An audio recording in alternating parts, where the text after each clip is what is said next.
Today is Tuesday. Chof Ir Tovshinayim Gimel. We're in Teres Menachem. Sefer Mamorim Tovshin Yud Aleph Tovshin Yud Beis. In the Maimer of Yud Beis Tammuz Tovshin Yud Aleph. And we are... It's Libra Maschal Nosato Lireiecho Neslis Nesis. And we are up to page Kuf Tezvav Ois Zayin, chapter 7. Let's try to recap what the Rebbe said over here, and perhaps we could have a little discussion on some of the points that might not have been clear. The Rebbe here is explaining the idea of Avedus and Nisyonos, serving Hashem through tests and challenges, as opposed to, or contrasting that with, Avedus Abirurim, serving Hashem through the process of refinement. Generally, our mission in this world is divided into two categories. Things that we need to do in order to refine them and to lift them to Kedusha, and things that we need to do,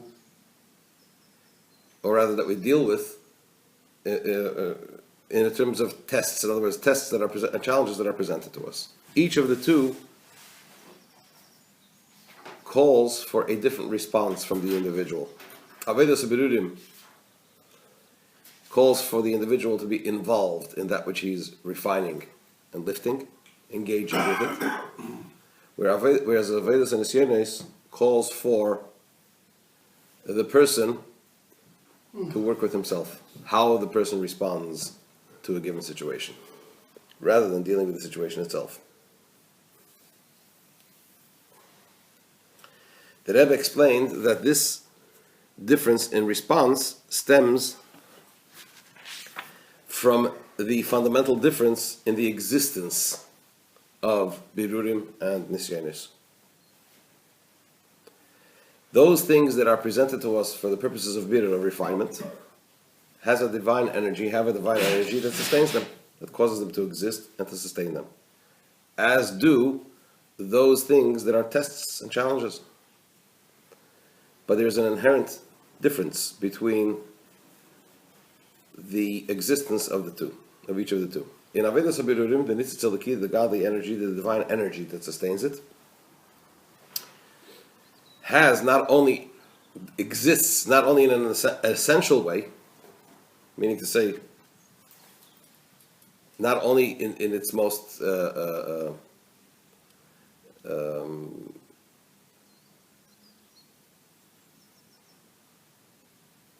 me try it from a different angle.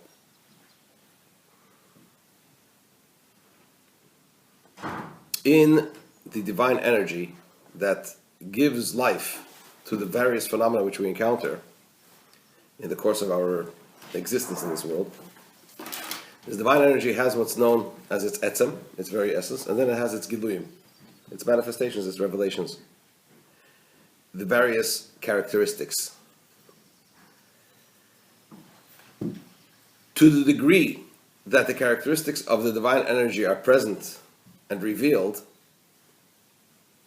that will determine whether this is a divine energy that sustains something which we need to engage with as birur, or something which we need to engage with as nisayon. In birur, it's something that needs to be refined. There are elements, identifiable elements, and therefore we have a point of entry, something that we can grab hold of, we can start dealing with it. Whereas in Avedus and Nisyonos, it exists in a more essential way. In other words, all the different expressive elements of this divine energy have been completely swallowed up by the Nisayon, by the challenge. It means to say, in simple terms, that a Nisayon very often makes absolutely no sense. We can't deal with it in the normal course of our day-to-day. And the question is, when we encounter something like that, how do we respond? There's no entry point. You can't begin to negotiate. You can't begin to discuss it. You can't begin to deal with it. It's beyond. It defies our intellect. We can't have an emotional response. We can't have an intellectual response. The emotional response probably would be a negative one. Can't handle it. How do we deal with this? The only way to deal with it is lamed b'toikif atzmi, to stand with an essential determination to carry on and not pay any attention to the nisayon whatsoever, to that which represents the challenge of the test whatsoever.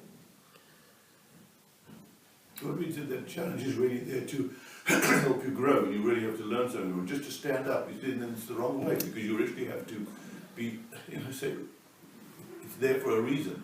And the way you elevate it is by actually traveling inside yourself, saying, oh, I'm going to do a tikkun inside myself. The Rebbe says that through the fact that a person stands up to the test, that causes the test to go away, and that causes the person to grow. I want to, in continuation to what you're saying, quote from a mimer of the Rebbe Rashab. There's a mimer from the Rebbe Rashab on the same pasuk, Nosato Lireiecho Nosato. In Tofresh Pei. It was the last year of the Rebbe Rashab's life in this world. He turned 60 on that Chof Cheshvan. This posik, Nosato Lireiecho Nosato, you've given those who fear you, tests, is a posik in chapter 60 of Tilim. He turned 59, I guess. He was going into his 60th year. So this Maimer of Chof Cheshvan of that year is on this posik. And he brings here 5 scenarios of tests.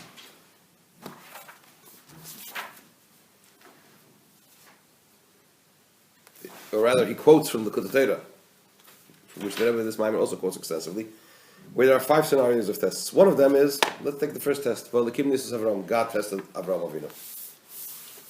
What was the test? We say it every day in davening. Well, the Kimnis is Avraham. God tested Avraham, right? The Akedah. What was the test?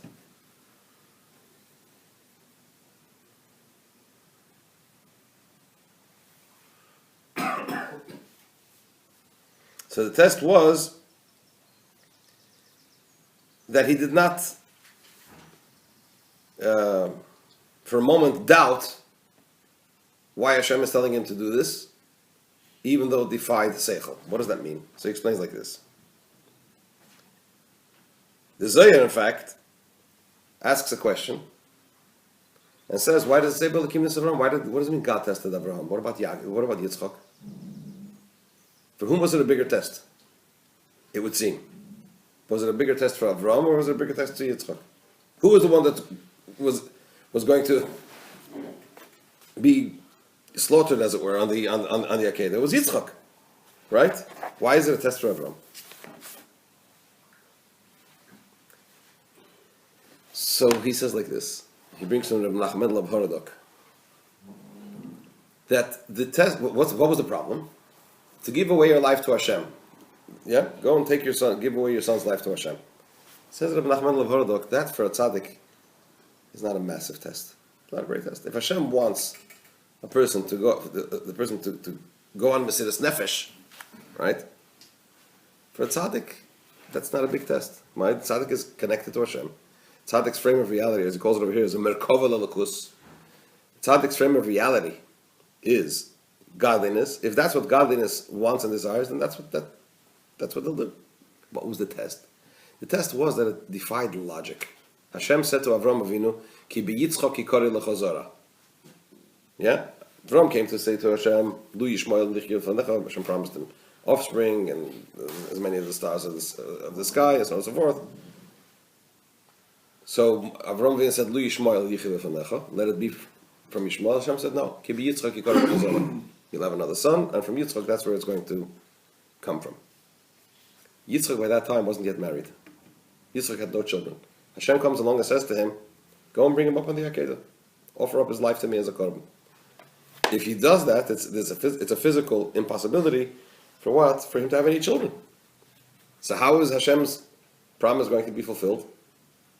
So that illogical scenario was a test.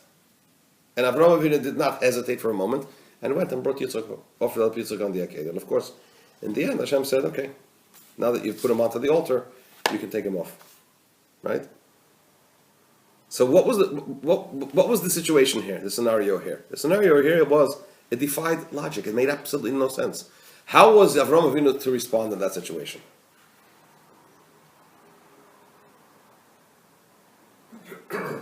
If he's going to start, as soon as he's going to start questioning and contemplating, he's failed.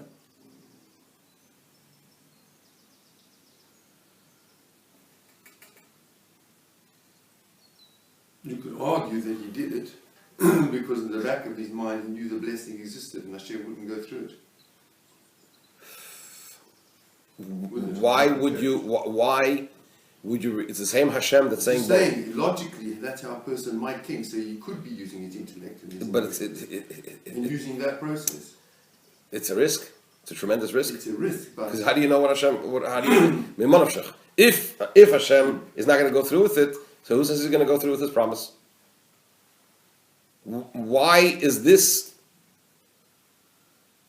the Hashem that told him to bring Yitzchak on the Akedah less determined or less to be relied than his promise that Ki Yitzchak Yikar L'Chazara? The point is this. The human being... it's a difficult concept to get our head around, or almost impossible to get our head around logically, because this is beyond logic. That's the point. Let me give you a shtickle dugma. Maybe kind of an example.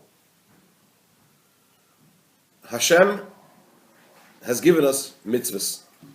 The mitzvahs are divided, as we know, into three categories: Eidos, Chukim, and Mishpatim, or Mishpatim, Eidos, and Chukim. Mishpatim are mitzvahs that are logical. They make sense. Honor your father and your mother. Don't kill. Don't steal, etc. These are such mitzvahs that our logic also dictates that we should fulfill them. To the extent that had these mitzvahs not been given to us, we probably would have, most likely would have arrived with our own logic to the conclusion that these are behaviors that we should engage in. And these are things that we should stay away from.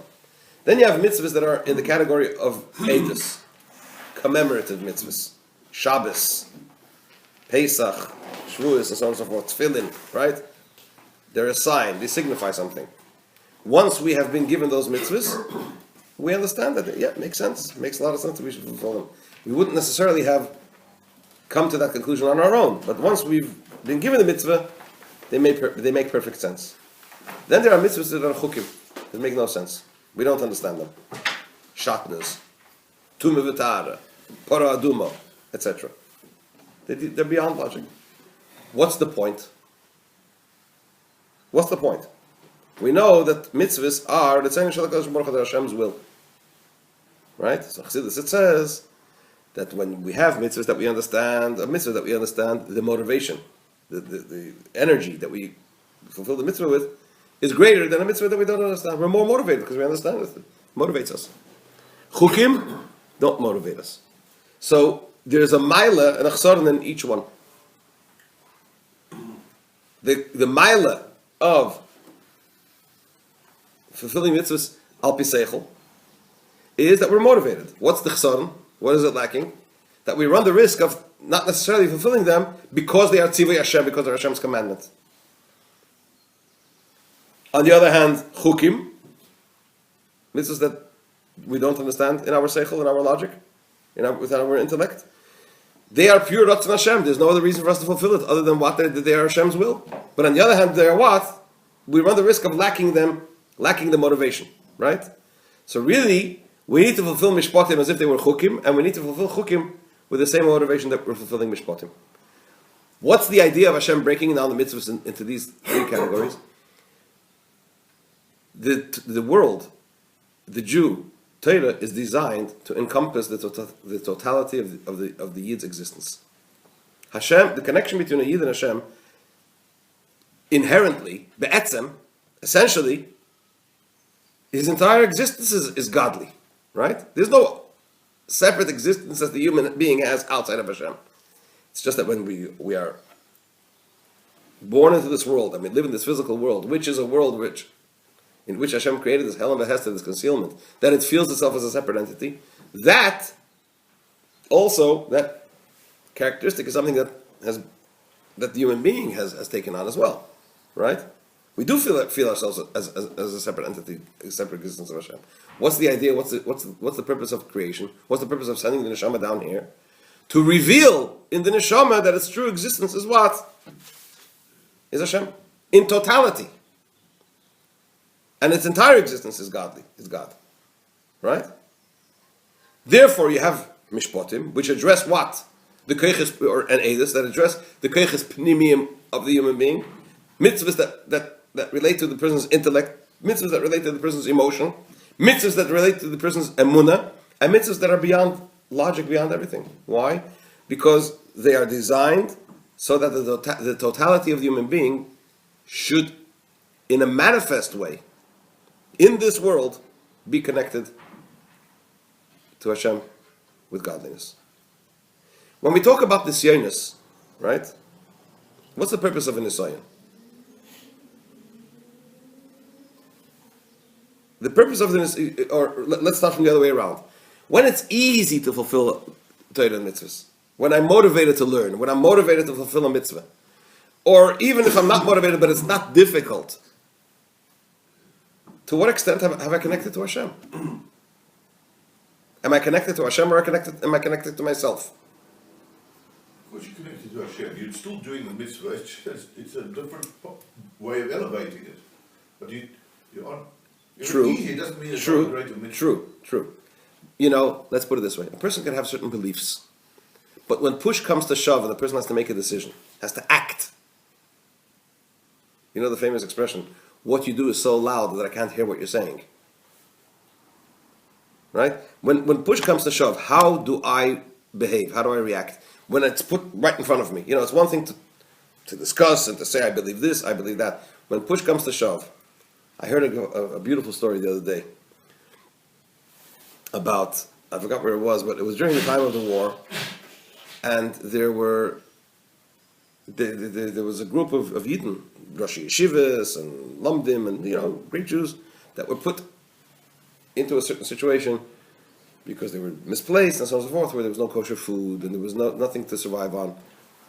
These were great men. So they went ahead, and for pikuach nefesh purposes, what do? There's nothing to eat. You eat non-kosher food, right?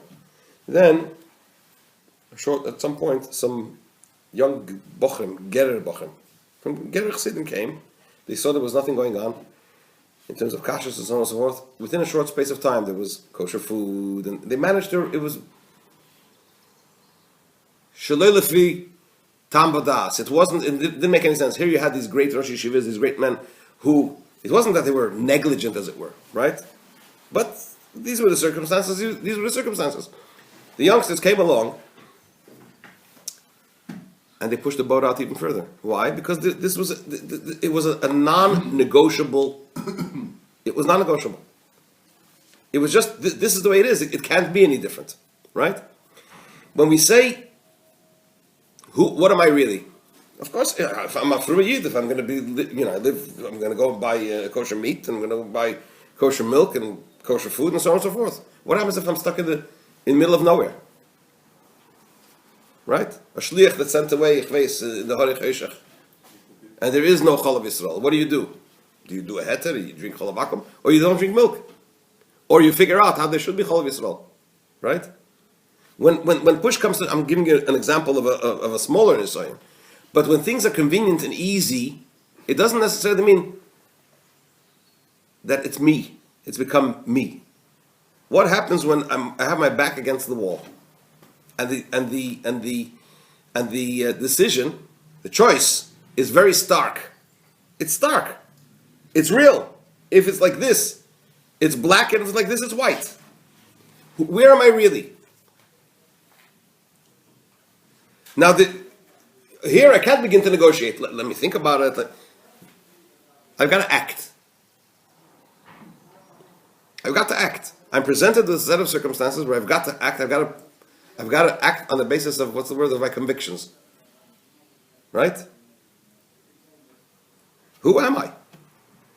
That's what an nisayon is designed to do. Well, Kim, this is Avram. Who is Avram really? I'm giving you a situation, an impossible scenario. I promised you children, and I'm telling you to take this from this child, and I'm instructing you to take this child and bring him up onto the Akedah, take his life, and at the same time, knowing that what? You still know that I promised you, that Yitzchak is going to have children. How does he react?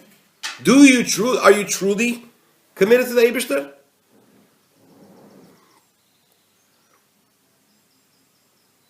He was faced with an impossible situation. So if it's me, then I start thinking, you promised me, you didn't promise me, and so on and so forth. If it's Hashem, it makes absolutely no sense. But I'm not operating now from a point, from a level of where things make sense or don't make sense. I am operating from the point of my essential bond with Hashem in a conscious way. Consciously. So if this is what Hashem wants, that's what I do. Sense, no sense, yes sense, this is not where it comes from. Avram was faced with an impossible situation. There are other tests. Take, for example, the test of the Mon. Mon.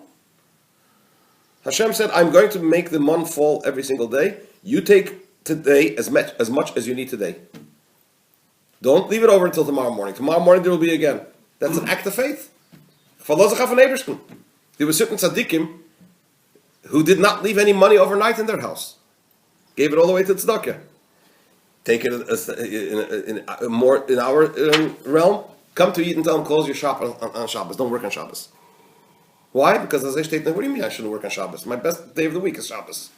That's when everybody goes shopping. It's on the weekend. No, the Eibush gesagt, close your shop, and the Eibush is going to give you parnasa. Hashem bara yemi bara parnasa. If Hashem created the day, He created the parnasa for that day. That's an act of faith. And in our lives, we have these scenarios to a greater degree, to a lesser degree, and so on and so forth, where we're faced with a situation where it doesn't make any sense. When I say I rely on Hashem, doesn't make any sense. It's an instinct. We don't take it with our seichel. We take it with our etzem and neshama, with the yechidish benefesh. I connect to Hashem at a very essential level. So what am I working with? I'm working with myself. Who am I? Am I prepared? Am I ready to jump into the deep end, as it were? Am I ready to take the plunge in this situation? So what's going to, and not because Harris is right, maybe in the back of his mind, but not because I'm saying Hashem will come through. What happened to Haran? Avram Avinu, when he went into the fire, he was saved. Haran said, "Oh, he was saved. What happened? He got burnt. Why? Because he did not approach it from his yichidish benefesh, from his essence of his soul. He based it on let me see what's going to happen to him, and then I'll decide what to do or not.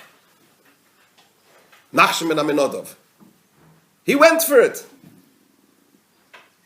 Not because he was sure that the Eibush is going to split the sea for him, but because that's what his etzem nefesh dictated. It's got nothing to do with whether Hashem is going to come through, or with whether Hashem, or with whether I understand it or don't understand it. It's the toikif atzmi. That's the essential determination that comes from the very essence of this world. That's what the Shiur is designed to do, to connect us in a manifest way, to manifest our essential bond with Hashem. Once we do that, the famous story of the Baal Shem Tov, that a couple came to him and said, we don't have any children, so for many years he pushed them away. Finally, she cried, and this and that. Baal Shem Tov gave them a bracha, they should have children, they had children. So in Himmel, there was a big tumult. What was the tumult? In their file, it said that they shouldn't have any children. He forced Kaviochel, the hand of the Almighty. So Zarisi Gang a Baskel, they determined in Bezna Shomayla, in the heavenly court, that Baal Shem Tov should lose his Olam Haba. They have to deliver on his promise, but he's losing his Olam Haba. So the Baal Shem Tov became very happy. Why? He says, because I've always in the back of my mind, it says, the Mishnah says, you should serve Hashem not on the basis of getting a reward, receiving a reward. As much as I served Hashem, Lishma, L'Shem Shamayim, for the sake of heaven, in the back of my mind, I always had this problem that if I serve Hashem properly, I'm going to get a reward. So it wasn't really what? L'Shem Shamayim. Now that I have no Olam Haba, I can serve Hashem L'Shem Shamayim completely. He was delighted. So what did they do? They spoiled his his excitement, and they gave him back his ilma. But what's the point of the first part of the story? The first part, it means to say, you serve Hashem just for the sake of serving Hashem. That's what a test is designed to do.